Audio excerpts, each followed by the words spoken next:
Hello, David Zaritsky for the Bond Experience. Welcome back. If you've been a fan of Bond movies, then you probably have an appreciation for amazing vehicles like this one that Bond has used. And, it's something that I've been into since I was a child. So you can imagine how excited I was when I received a press event invite down to Washington, D.C. to the International Spy Museum. Why? Because there is an opening of the Bond in motion practically in my backyard, and I can't wait to go. Now, it would be enough to go to a press event, but the next couple days they have more facets than a diamond from Diamonds Are Forever. There's a lot going on. Yes, there's the press event, but then there is a pre-title sequence moment. There's going to be an evening event that goes on a couple days later. All these different parts and pieces to celebrate these amazing vehicles and the fact that for 1 year, Bond fans from all around the globe can venture to the International Spy Museum in Washington, D.C. and get up and close to these amazing vehicles. But listen, I can't talk here forever. I myself have to get into my Bond vehicle and get to the train station because that train's leaving pretty soon and I gotta get to the event. See you there.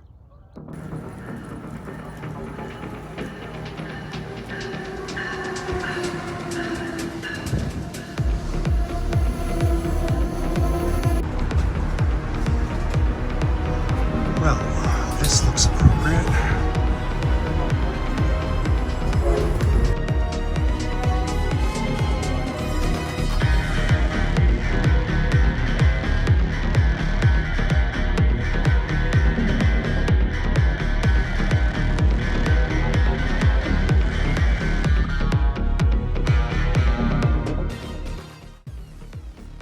As I sit here, I'm thinking of Fleming. And Fleming always had a distrust of trains. He always said it was kind of an evil, dangerous place. And then, of course, I go back to someone like Hinks, Inspector, and Tee-Hee in Live and Let Die, and yes, Jaws in Moonraker. But Red Grant, that's the one I'm the most nervous about. Is he here? Only time will tell.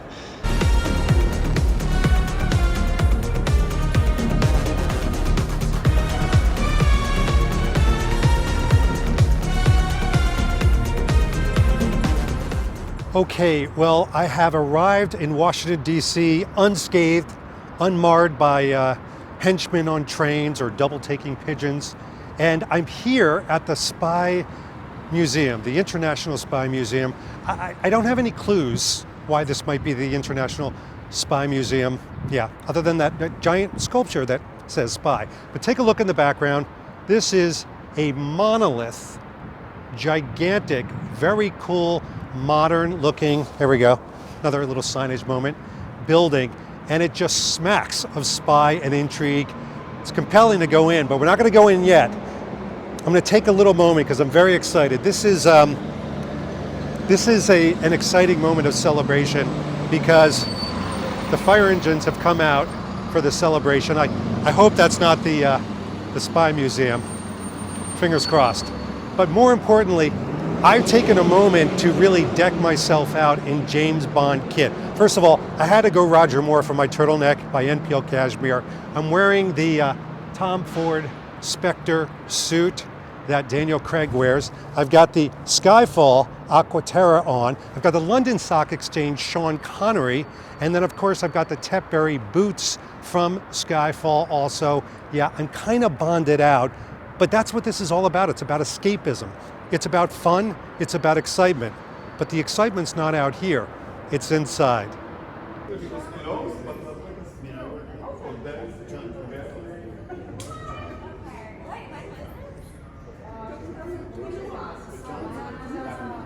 So for the International Spy Museum's first special exhibit here in this building, Bond in Motion, we are very excited to open it to the public on Friday. The exhibit is in collaboration with Eon Productions as well as Eon Fleming Foundation, two incredible collaborators, and they have really lent us some of the most fabulous cars we have ever seen. And I watch Formula One, so that's saying something. They come with a breadth of knowledge and perspective on espionage from a pop culture perspective. And we're thrilled to be able to pair with them and do what the Spy Museum is best known for, which is having fun and also bringing some real life knowledge and history to it. So we have on site today 2 folks who can speak to the reality of working in intelligence. Our Spy Museum Executive Director, Chris Costa, who, wave, Chris, he's in the suit over there. He worked in human intelligence, identifying and working with sources, working on the front lines of it all. So we also have a board member, John Mendez. I don't know if she's here yet, but when she does get here, she served as the chief of disguise for the CIA. So she speaks to the kind of cue of it all. Let's see, they can both speak to the reality of this job and the gadgets the Bond might have had on him or might have had in his cars. So they can say what this world is really like. They'll be available for interviews later, as well as Amanda Ouli, who has a fabulous velvet outfit on, she's waving, who is our Bond content expert at Spy, as well as our historian and curator, Dr. Andrew Hammond in the back, who will also wave. Oh, there we go. So I have the distinct pleasure of sharing some of the minor essentials with you all while you're here. It's the super simple stuff, so it's $12 a ticket to come to Bond in Motion. If you combine it with a ticket to the permanent exhibit, you do get a $2 discount, so that means it's just $10. For our Spy Museum members, of course, it is free to enter as many times as they'd love to come, so we love to have our members with us anytime. Tickets will be timed and will be offered in 3 time buckets: 10 to 12, 12 to 3, and 3 to 5. This exhibit is scheduled to run for just over a year, for about 13 months. So March 1st, which is just this Friday, it opens, and it will be through April of 2025. The special exhibit space itself is 6,000 square feet. You'll see we can pack a lot of content in there. I don't know how we got 17 vehicles in there, but we did it. It looks fantastic. I can't wait for you all to see it. And if you're wondering how we got these 17 vehicles in there, I have to say DHL, the logistics partner of this exhibition, delivered them to the Spy Museum and then used a crane to load them in the side of the building. If you'd like photos of that, we have them. It's fabulous. And now I'd love to introduce you to our next speaker. Catherine Kane, the Spy Museum's VP of Exhibitions, will walk you through the Spy Museum's vision of the exhibit, what Bond means to basically espionage history, and how people look at espionage in general, and why the special exhibit space is so exciting. She was the one who brought Bond in Motion here, which is a perfect start to temporary exhibits at Spy. She's been on staff for a couple years now, coming to us from National Geographic. She was the executive director of the museum there, VP of Public Experiences for the Nat Geo Society. She also founded their traveling exhibits, so you can tell this is not her first rodeo. Without further ado, I'll let her jump in, and after hearing from her, you'll also be lucky to hear from Meg Simmons from Eon Productions right here, she's waving, and Mike Van Blar from the Eon and Fleming Foundation, also up here, are incredible partners in this endeavor. But first, Catherine, take it away.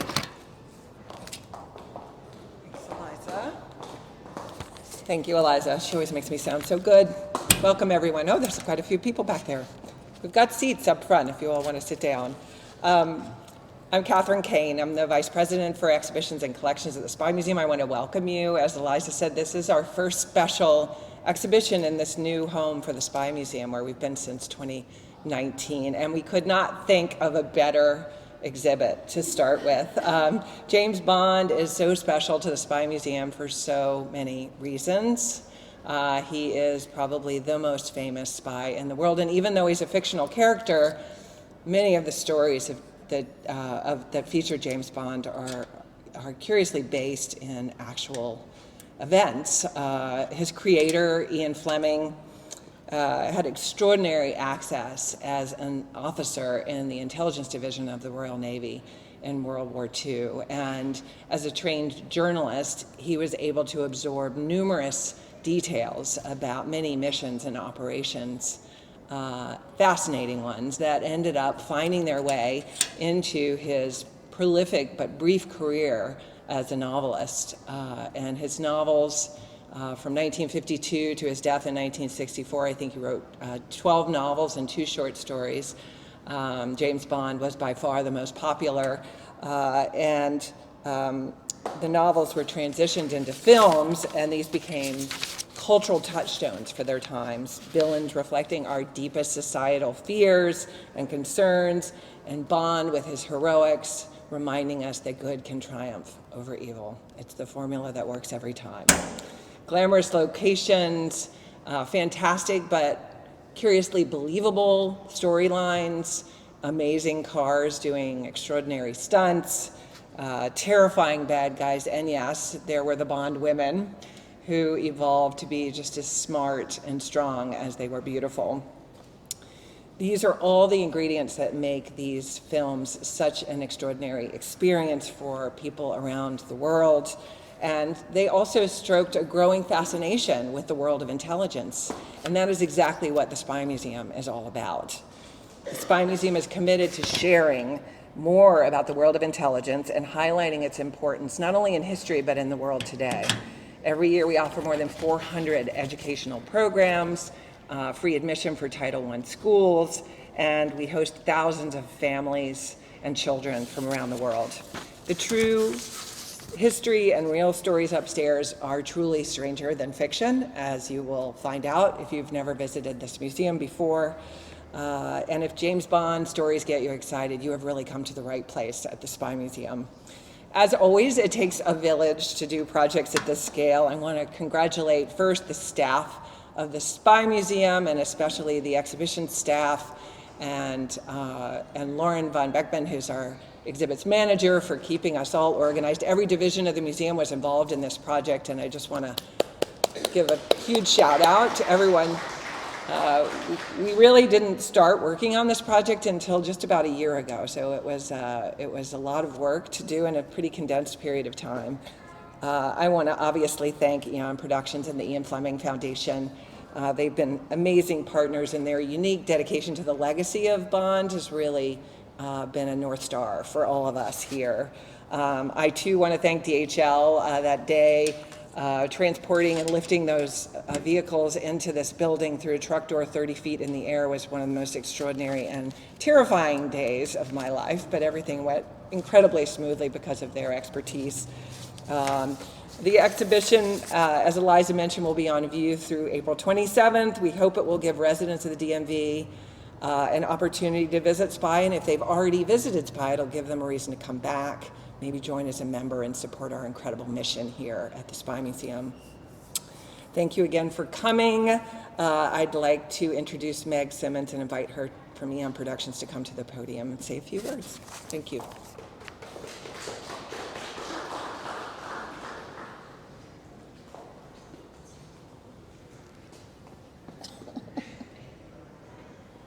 Hello.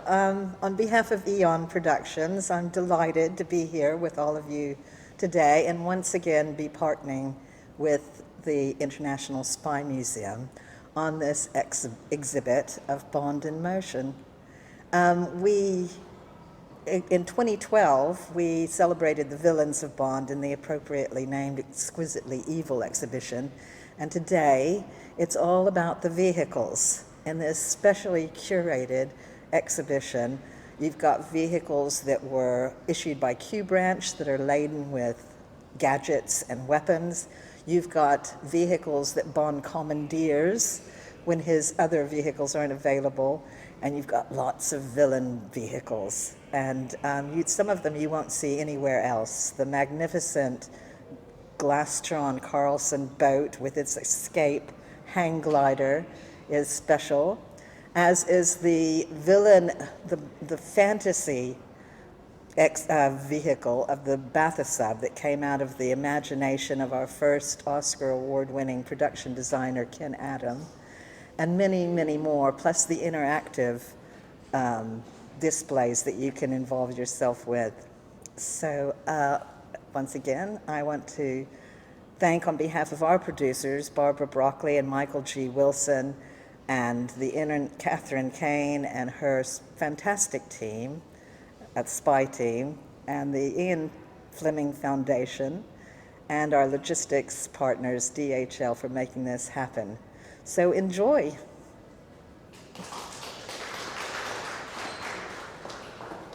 And I'd also like to invite Mike Van Blar from the Eon Fleming Foundation up. Might have to put that mic up. Probably not much. Thanks, Eliza. As you said, I'm Mike Van Blar. I'm president of the Eon and Fleming Foundation, which is a 31-year-old nonprofit U.S. corporation. We're dedicated to preserving the legacy of Eon Fleming, his literary works, and all the offshoots of that literary work, including the films, of course. And we've established scholarships and endowed library collections to help keep that focused. But what we're most known for is we own 40 of the vehicles from the James Bond films, of which 12 are in here. The Blofeld's escape sub that which was just mentioned, which was also not only Ken Adams' design, but George Barris built. And George Barris is the one that did the Munstermobile and the Batmobile and all those. So it's a pretty special unit. There's a bunch of other really fascinating things. And interestingly enough, the Eon Fleming Foundation got its start with the submarine that you're going to see in here. We got a call from Eon and wanted to know if we wanted a submarine, or wanted to know if I wanted a submarine. And that's another story which I'd be happy to talk to anybody about. So I want to, working over the last year, and it's been about a year, I think we've been working with the museum and Eon, and it's pretty exciting to see this all pulled together.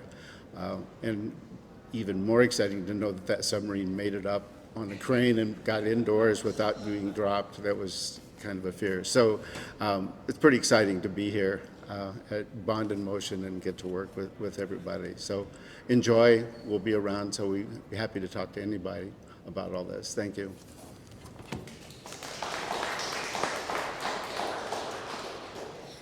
All right. Now we want to welcome you into Bond in Motion. You're the first folks in, so enjoy it. Please feel free to get B-roll, photos, interviews, of course, in the space. All the folks I outlined are available to chat. Okay, so amazing opening. It gives you kind of a foundation of what you're going to see and the amount of work and the amount of people that it takes to actually create this. It just doesn't appear overnight. It's not a light switch, but people are filing in. Now, they gave me these very special, hold on a second, Q branch glasses that I'm going to be able to put on the screen so you can get a David Zaritsky point of view of the exhibit as I'm seeing it for the first time, and I'm going to walk you through it through the eyes of these. Let's do it. Well, as soon as you enter, and we're going to do this kind of in a wider way here. There we go. You can see they've packed, like they said, a lot of vehicles into one space. I mean, it's not like you're seeing one, you're seeing many. And I don't know if they did this on purpose, but they put the Quantum of Solace one right here. So they've got the motorcycle behind it, and then they've got the DBS from Quantum of Solace all shot up. So what a greeting. Get a little bit closer for you.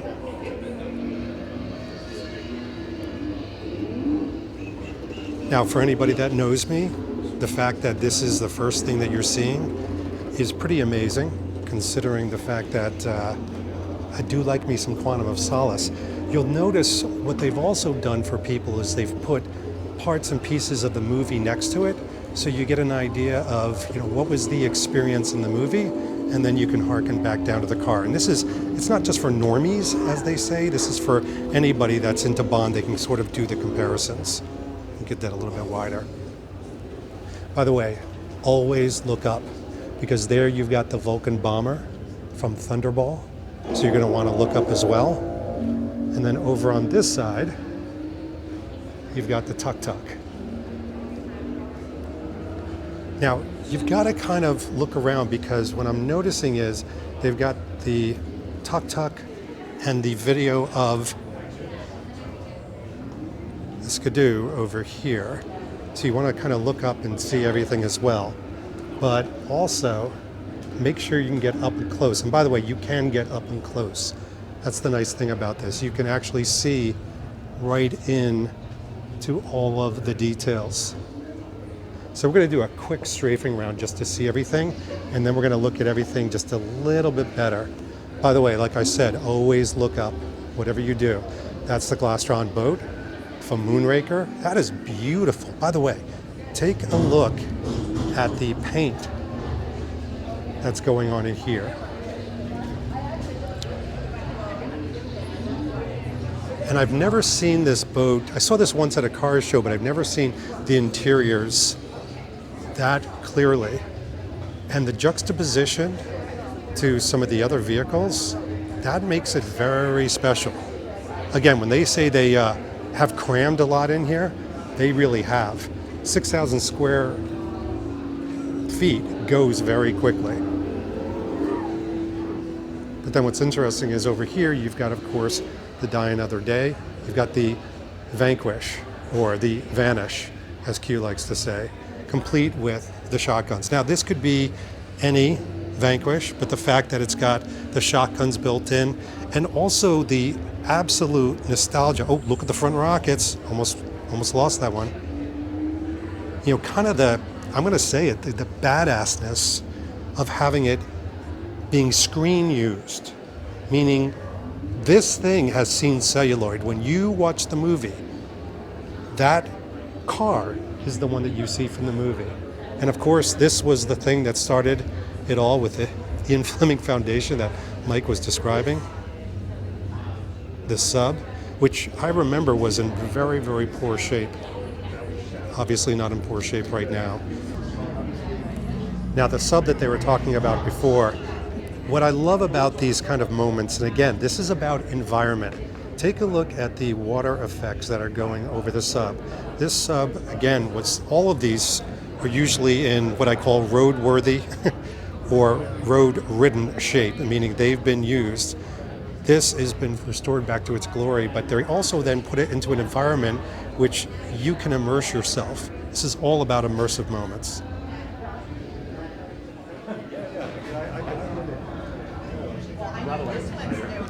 Over here you've got the back of the Jaguar, which the back of the Jaguar looks as good as the front, if not better. And somebody said that this is everybody's favorite James Bond sedan.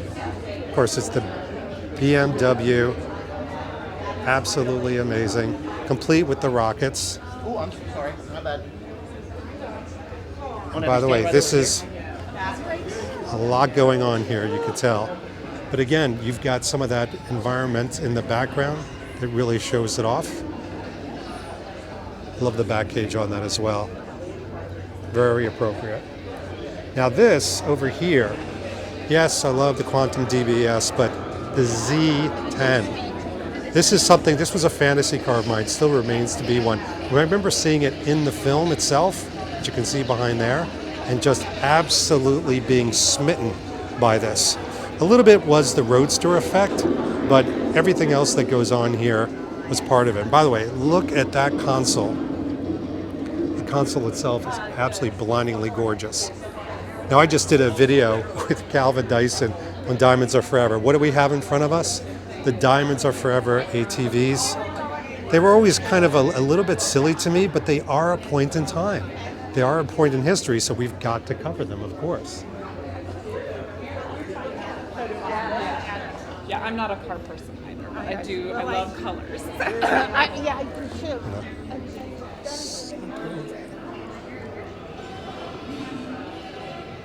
Got to be careful where you stand. There's a lot of press people around who are getting in the way. So over here, you've got, of course, Live and Let Die. You've got one of the boats. This is the jump boat from Live and Let Die. And you know, it still looks a sign of the times, but it still looks very clean. And of course, lest you think that the world is not enough, doesn't have the Parahawks, we've got Parahawks, which are absolutely fantastic. And again, these things, they're truly all works of art. I know a few of you have this as one of your favorites. Of course, in its celebratory year, the Man with the Golden Gun, we've got to talk about this vehicle right here, the Hornet. still under its glory, but of course it has to show the jump in the back. And by the way, the reason why we're going through this very quickly is we don't want to show you everything. You've got a place to take some pictures over here and a little bit more interaction. Look at this. You can actually build a bond card. You can open a mission. Let's see, you can encounter some things. So you can build different bond cards. Let's build one right here. Climate control. Oh wait, no. It needs a champagne refrigerator, for sure. I love that. Airless tires, we need that. Climate control's okay, but an oil slick, yes please. I'll take an oil slick. Okay, that's very cool. I love the interactive nature of all of this. Let's give this a sweeping nod here and just take in all of the beauty.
Okay, I am here with someone that I've known for many years and absolutely adore, Archivist Supreme for Eon, Meg Simmons. Meg, hello again. Hi, good to see you here. Good to see you. And I tell you, you've been to so many of these, but you had told me something very important.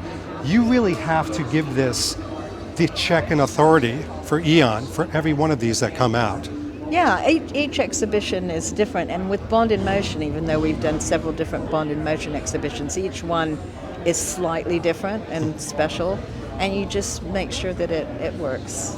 Is a part of that the environment? I mean, here we are in Washington, D.C. I know you've done Brussels and Prague and Los Angeles, all around the world.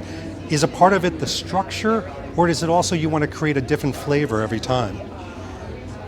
It is the space. The space sort of is your starting point and makes you decide how many vehicles you can display. Then you start choosing which ones make sense and what selection you want. And so that always makes it slightly different and unique. You know, we always wonder when we watch these exhibits and know the work that you put behind this, do you get excited still? Is it something where you see the cars and you still sort of get nostalgic about things? Yes. And even here, for me, like I've never seen the full-size Neptune submarine until this time. Oh, wow. Even though it was in Peterson's before, I didn't get to go to that one. So it's like there's always something new. Something wonderful. Yeah.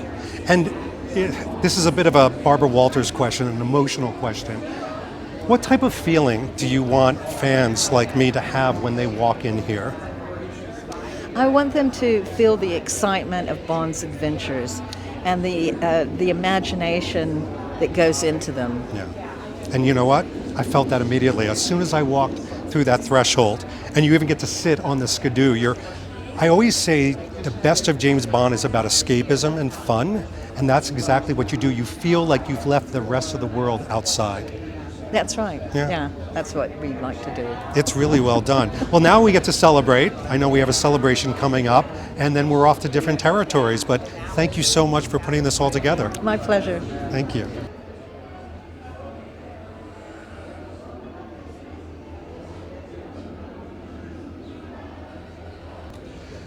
Don't be fooled. We are not in Switzerland at Piz Gloria. I'm here with Amanda Ouli. And Amanda, tell us what you do here, the wonderful things that you do.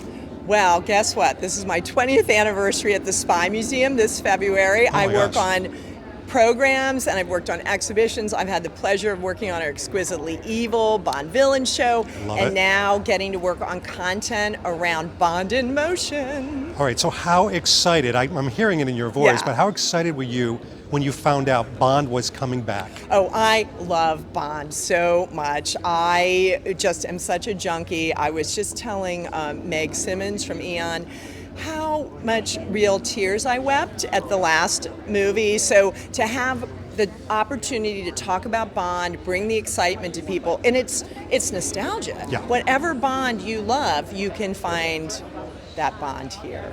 And what does it mean? I mean, you're a Bond fan. I know that about you. Absolutely. What does it mean when you're now here and it's finished and ready for the public? What gets you excited?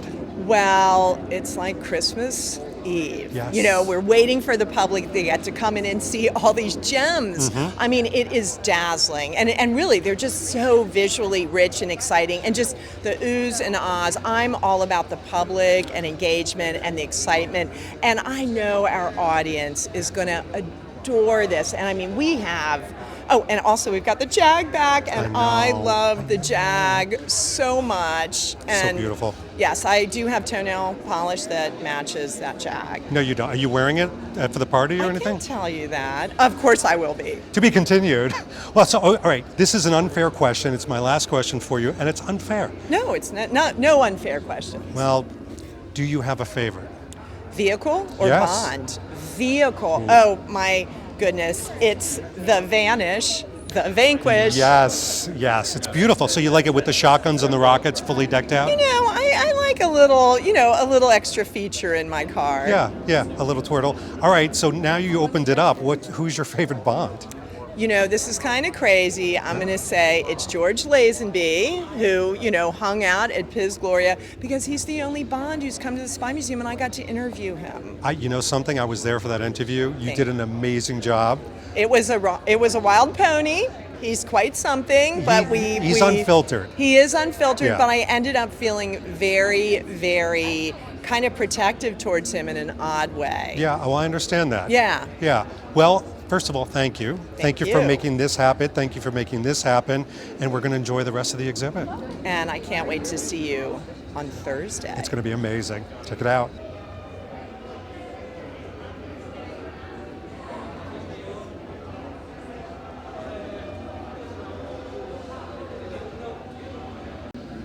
Okay, I'm here with Mike from the Eon and Fleming Foundation. Mike, good to see you again. Good to see you. This is exciting. So the last time you and I did something like this, we were in Los Angeles. We were in Los Angeles at the Peterson Museum Yeah. for the 30th anniversary party of the Eon and Fleming Foundation. That's right. And you guys are back and better than ever. I've been having such a great time today. Let me ask you a question. Break this down for us. When somebody says, hey, we want to do this again in a different location, whether it's Saratoga, wherever it is, what goes through your mind? Is it excitement or, oh my gosh, how are we going to pull this off? It's basically excitement, and certainly with the Spy Museum. I love the Spy Museum. I've always liked spies, or I wouldn't be a Bond fan.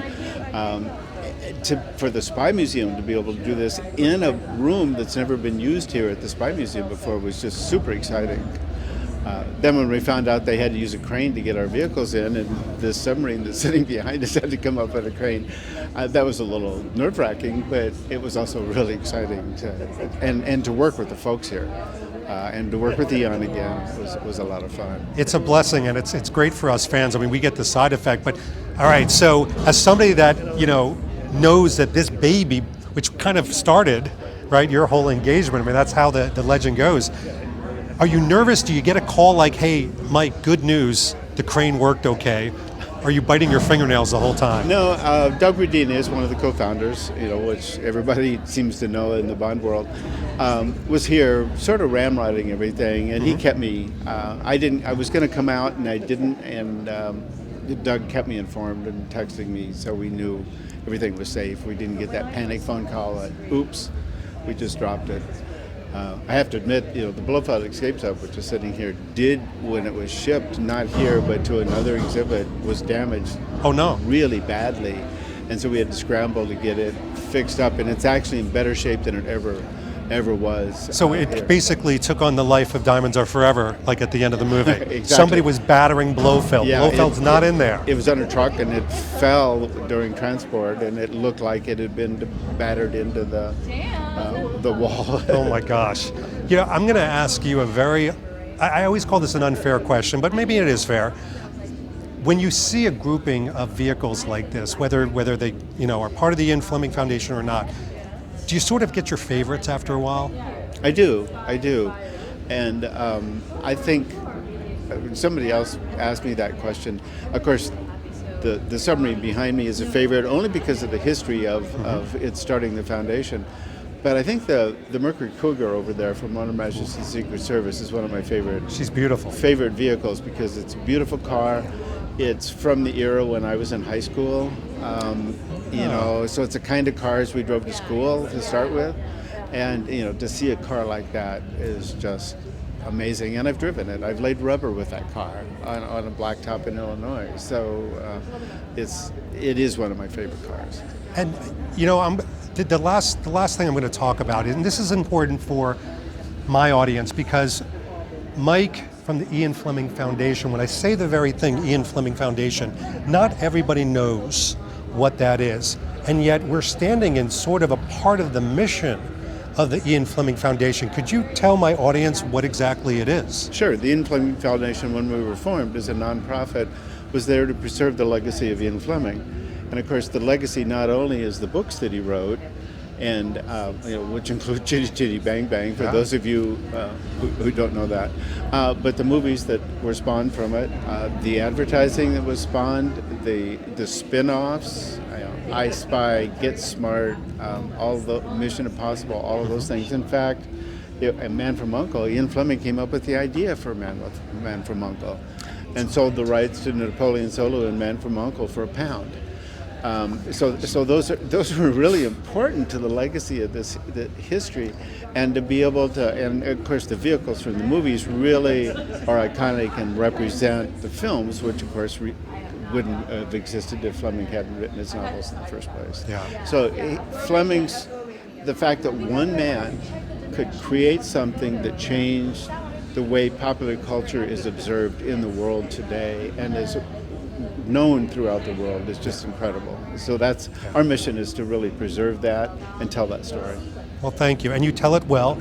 As you walk through here, I see so many and feel so many impactful storytelling moments that originally came from Ian Fleming, but you and the organization, Eon, obviously DHL as a partner, and of course the International Spy Museum have brought it back to life. So thank you. Right. Thank you.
Okay, so I've spent probably the better part of an hour and a half here, which seems like a lot, but it's not. Every time I do another strafing round, I'm finding something new to take a picture of or study or to watch the video, or to play with the interactive. There's a lot to do. So I know a lot of people ask the question of, well, how much time can you spend here? Well, mind you, this is a percentage of the International Spy Museum. So you have the whole museum.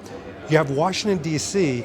Oh, and by the way, you have Bond in Motion, which you're going to have to ask your loved ones to forgive you because you're going to spend a couple of hours in this space. There's a lot to take in, but every time I encounter these vehicles, I'm finding out something new. So this, I'm going to say it, I've got to give a quick review on this. It exceeds my expectations. What they've done with the space, what they've done, and you heard Meg say this, with really thinking about the Bond fan, the guest, and what they're going to encounter, this serves up it in spades. And like I've always said, nobody does it better. All right, I'm gonna get back to looking at these amazing vehicles, but in the meantime, there's going to be other facets, like I promised you, of this Bond in Motion. We're not done yet. There's big parties coming, celebrations, and we're gonna bring it all to you. But for now, I'll leave you to it. This has been David Zaritsky for the Bond Experience. We'll see you all real soon. Take care. Thanks for watching this episode. If you want to be up on the latest from the Bond Experience, just click on this subscribe and subscribe to our channel. You're going to get all the latest and greatest information, plus some exclusive content. And by the way, speaking of content, here's something especially for you, just because we know you. Talk to you soon.